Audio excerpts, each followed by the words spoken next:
In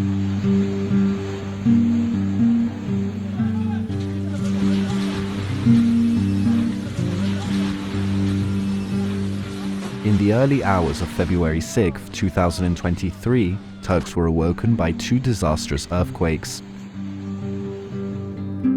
As Turkey reeled, nations around the world pledged aid, with even Ankara's traditional foes making humanitarian gestures.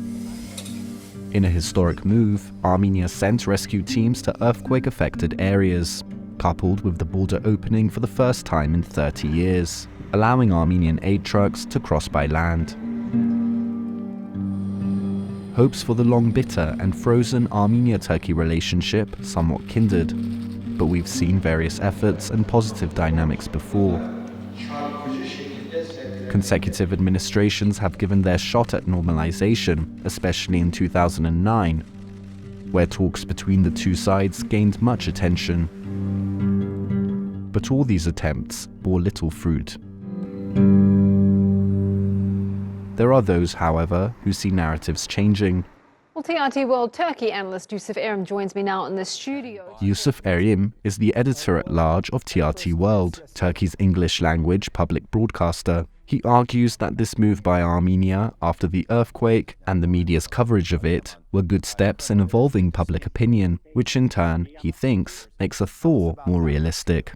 There was a lot of coverage of foreign search and rescue teams, but the two foreign search and rescue teams that probably intrigued the Turkish public the most with their presence here and caught their attention the most was probably Greece and Armenia. So definitely the Armenian search and rescue team's presence in Turkey, their operations here, the visit by the foreign minister during their stay here, I think was very important and was very well covered by the Turkish media. And I think it definitely created positive sentiment inside of Turkey as well.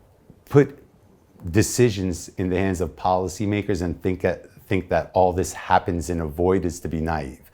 And public opinion creates the parameters, but also a path for them as well. If public opinion is positive, there's multiple paths to a solution. If public opinion is negative, they have restricted diplomatic space to operate in. I think right now with the public sentiment, probably the best it's ever been on the Turkish side regarding their view of Armenia. I think now is a golden opportunity. Time and time again, we heard that the issue of geopolitics eternally complicates. The Armenian side sees Turkey as Azerbaijan's backer to the hilt, especially during the 2020 war. So is the Azerbaijan factor the Achilles heel for the normalization process? Mustafa Aydin is a prominent writer and TV commentator in Turkey. He sees the Azerbaijan issue as the main obstacle. Turkish-Armenian relations are also somehow, especially by the current government, linked to the Turkish-Azerbaijan relationship and Azerbaijan-Armenia relationship.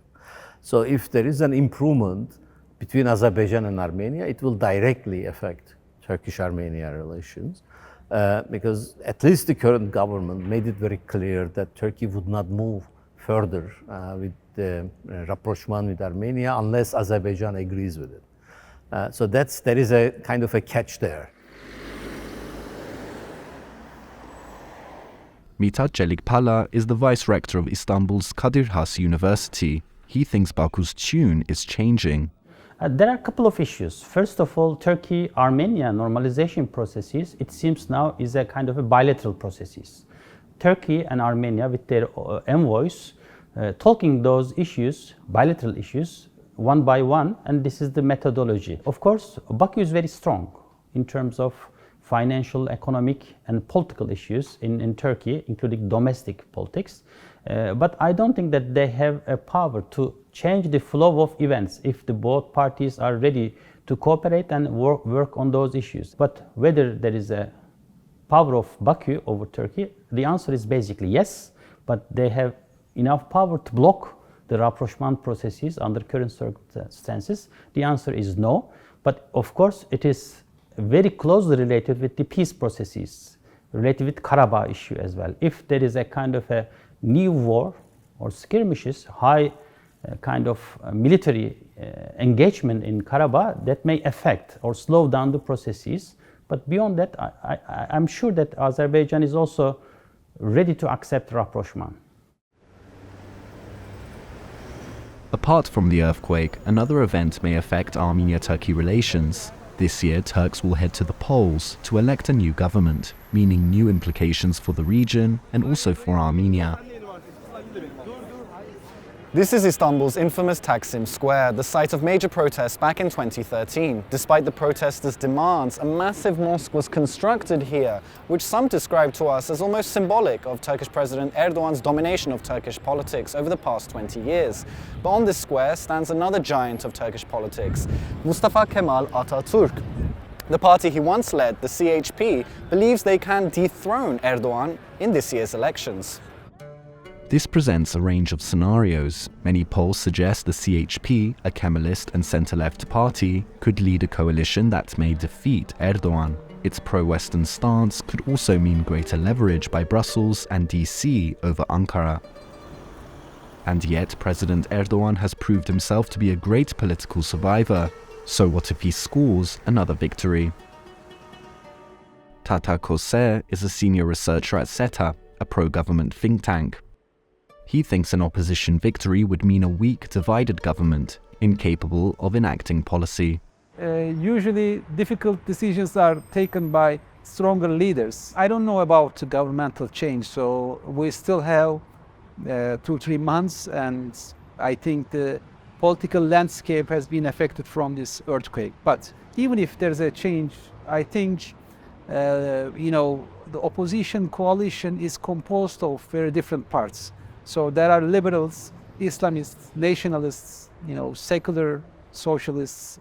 So this is a very complicated coalition, and any leader within this coalition will not be too strong. So unlike Erdogan, although he can take more risk, he has already credibility. So any leader in the outside, from the opposition, will have more limited credibility and legitimacy, and he had to convince more actors. Sayın Kemal Kılıçdaroğlu!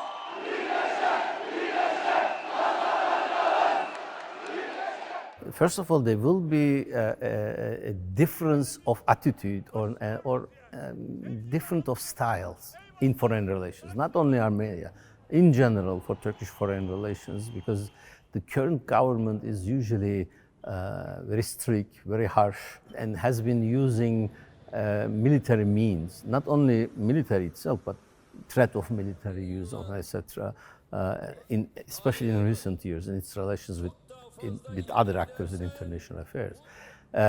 So the opposition parties are saying that there will be change in style and rhetoric. That's first. Less confrontational, less hostile behavior. And they also say that they want to have a Turkey closer to Europe and to West. And here, of course, we have to take into account that the current government is too much in agreement with Azerbaijani government now. So that if the government changes, that will also go out of the way. But there is a kind of a long tradition and kind of a state policy. And especially CHP and its allies are much more putting emphasis on the state structures, institutions, instead of individuals. Because President Erdogan his style is individualistic foreign policy making. So if he loses the election, that will change. But what will come is an institutionalized memories and the styles of foreign policy making. So in that sense, it would not be too easy. I don't see any political movement or party who is against Turkish-Armenian rapprochement, including the Nationalist Party. They are also part of the current government, and they are supporting the negotiations processes. But it seems that the methodology is very important, and they are just looking at Baku. If Baku feels itself comfortable, and if they do not want to block the processes, they may support the idea. Therefore, it is totally different. In 2009, it was different. But now it seems that all the parties are supporting Turkish-Armenian normalization because, the reasons that caused the blockage or the closure of the borders now removed. Despite the mullings of the people in the know, what do average people in the streets of Istanbul think of normalizing relations with Armenia? Most, we found, seemed unopposed, but unaware of the latest developments. Young Istanbulites rang a more humanist tune. I think we humans need to learn getting know each other better. We are all neighbors, so we have to be good, I think. I support it heavily. Like, I think every people should live together.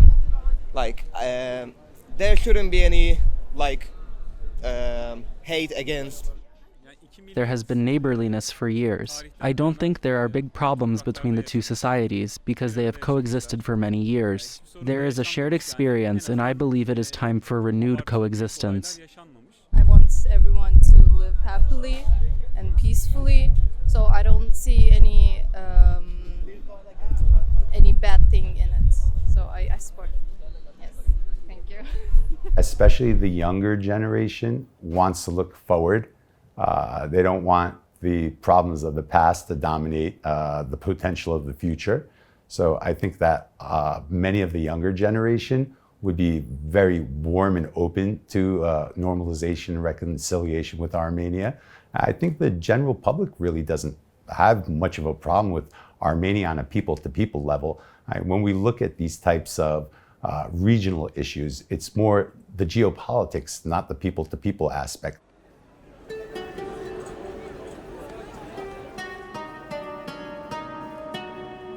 What was clear in Istanbul was that the direction of Armenia-Turkey relations will remain opaque till after the country dusts off from the earthquake and elections take place. Later, a much clearer future could materialize for these two countries with their backs long turned.